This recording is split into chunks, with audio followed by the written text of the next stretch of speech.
Bonsoir, Maître Florent. Merci d'être avec nous en direct sur BFM Bonsoir. TV. Vous connaissez cette affaire probablement comme personne. Je voudrais connaître votre intime conviction. Qui a tué Alexia ? Ben, je n'ai pas d'intime conviction. C'est bien le souci dans ce dossier-là, c'est que plus les mois passent, plus les actes d'instruction très bien faits s'accumulent sur le bureau du juge, moins on y voit clair et plus la vérité, la vraie vérité semble s'éloigner. C'est ça la difficulté, parce que les convictions que l'on pouvait avoir après les aveux, certes partiels de M. Daval au moment de sa garde à vue, puis lorsqu'il a vu le juge la première fois, qui étaient déjà pas très convaincants parce qu'il ne collait pas avec les vérités objectives du dossier, et notamment avec les pièces de médecine légale, eh bien, ces déclarations aujourd'hui collent encore moins. Donc on a l'impression maintenant qu'il développe, peut-être pour diluer sa propre responsabilité ou celle de complices qu'il couvre, s'ils existent, ben, il déploie la méthode traditionnelle du rideau de fumée en accusant tous azimuts, mais en salissant ceux qu'il a pourtant particulièrement aimés, c'est-à-dire les parents de sa femme, sa sœur, sa belle-sœur en ce qui le concerne, et son beau-frère, ce qui est tout à fait lamentable et très cruel sur le plan humain.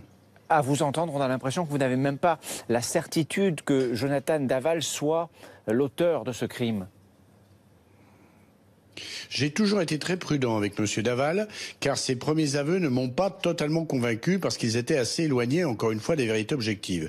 J'ai par contre, vous me posez la question, l'intime conviction que le seul qui connaît la réalité vraie, sur les circonstances, le mobile de la mort d'Alexia, c'est Jonathan Daval. Il y a lui, le seul qui le sait, c'est lui.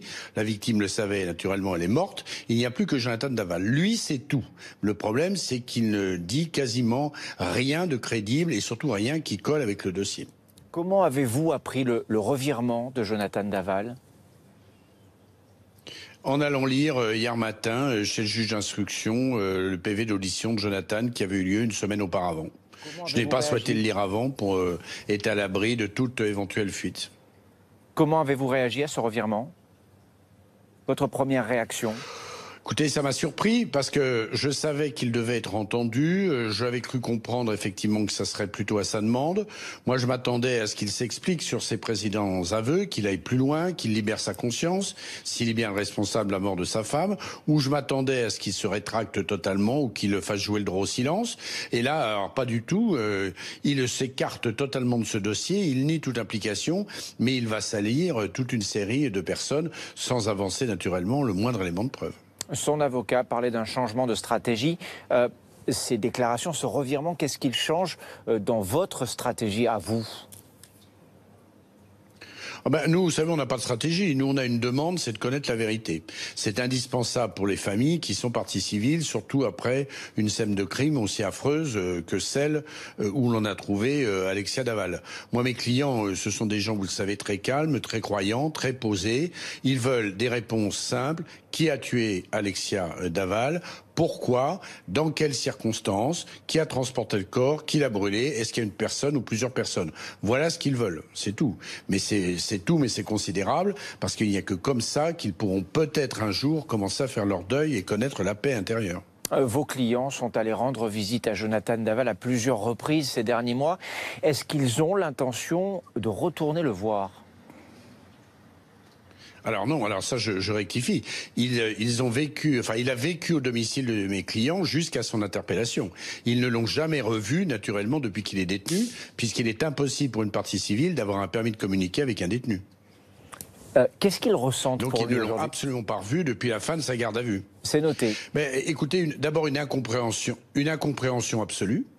Deux, un sentiment de trahison absolue, d'une part par la comédie qu'il a menée entre la découverte du corps de sa femme et le jour où il a été arrêté et où il a commencé à avouer et à dire ce qu'il avait à se reprocher dans cette affaire, et puis de nouveau maintenant une trahison ultime parce qu'il ne pensait jamais qu'il aurait pu aller jusque-là, qui est de leur imputer à tort une part, quelle qu'elle soit, de responsabilité pénale dans la mort de leur fille bien-aimée.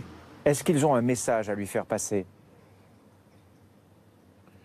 Oui, je pense que Jonathan Daval a la télévision dans sa cellule. Je pense qu'il voit BFM TV. Alors moi, je dis à Jonathan Daval, s'il me regarde, Monsieur Daval, il faut libérer votre conscience. La seule manière de le faire, c'est de dire la vérité vraie.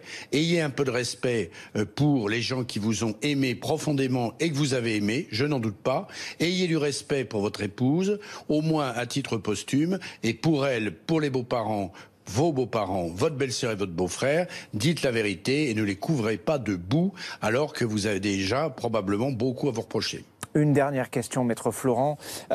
Y a-t-il une possibilité, aussi infime soit-elle, que ce revirement de Jonathan Daval soit vrai, qu'il dise désormais la vérité ? Écoutez, je ne l'envisage pas. 2, objectivement, je ne le crois pas, parce que dans ces déclarations, encore une fois, rien ne colle objectivement avec le dossier. C'est là où je ne suis pas du tout inquiet sur le contenu de ces accusations qui sont effrayantes, délirantes, insupportables à entendre, et pour mes clients, ça va de soi, parce que là, vraiment, la coupe de l'horreur est bien remplie, la coupe de fiel est bien remplie par Monsieur Daval. Mais s'il y avait des éléments qui collent au dossier, je m'en inquiéterais. Or, rien ne colle au dossier. Donc, c'est malheureusement rideau de fumée.